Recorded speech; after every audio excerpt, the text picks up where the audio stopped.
Namaskar, Jai Shri Krishna. Illuminating text 20 and text 21 of chapter 1, the first step in God realization of second canto, the cosmic manifestation of Srimad Bhagavatam. Text 20. Rajas tamobhyam akshiptam vimudham mana atmanaha yacche dharanaya dhiro hantiya tatakrutam malam.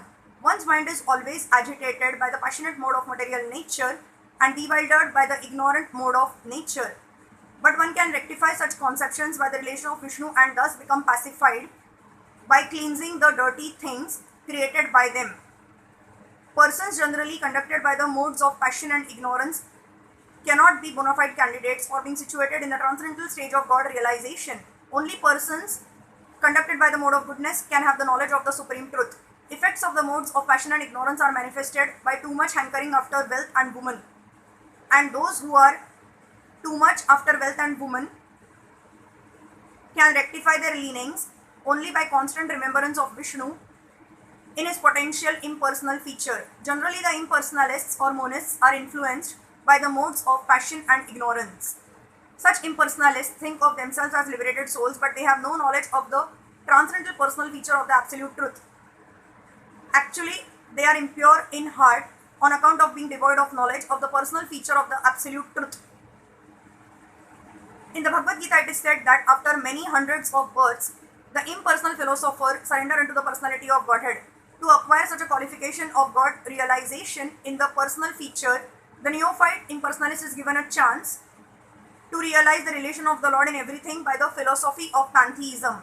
Pantheism, in its higher status, does not permit the student to form an impersonal conception of the absolute truth, but it extends the conception of the absolute truth into the field of the so-called material energy. Everything created by the material energy can be doubted with the absolute by an attitude of service, which is the essential part of living energy.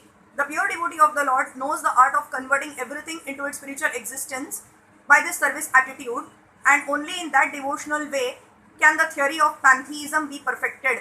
Text 21. Yasyam sandharya manayam yogino bhakti lakshanaha Ashu sampadyate yoga ashrayam bhadram ikshataha.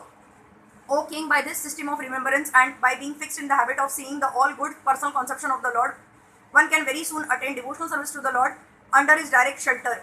Success of mystic performances is achieved only by the help of the devotional attitude.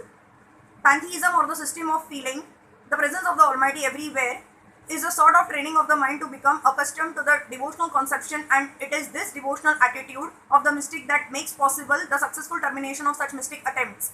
One is not, however, elevated to such a successful status without a tinge of mixture in devotional service. The devotional atmosphere created by pantheistic vision develops into devotional service in later days, and that is the only benefit for the impersonalist. It is confirmed in the Bhagavad Gita 12.5 that the impersonal way of self-realization is more troublesome because it reaches the goal in an indirect way, although the impersonalist also becomes obsessed with the personal feature of the Lord after a long time.